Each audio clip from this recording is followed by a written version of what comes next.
May mga batang 90s ba dito? Kamusta kayo? Kamusta tayo? Alam niyo sa totoo lang tayo may pinakamasayang kabataan.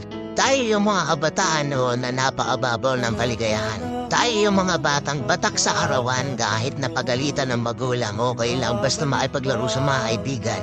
Di natin alam kung ano yung teknolohiya. Di natin alam kung ano yung cellphone. Di natin kilala si Coco Melon. Kontenta na tayo sa mga laruan natin at sa kung ano yung meron. Tayo yung mga batang halos makompleto natin lahat ng laruan sa Jollibee at McDo. Bumibili tayo ng tigpipisong laruan baka sakaling may laruan dun sa loob. Naalala nyo? Noong mga panahon, nadahanap pa tayo ng gagamba kung saan-saan. Nadahanap tayo ng mga sahan ng puno para makipaglaro ng baril-barilan.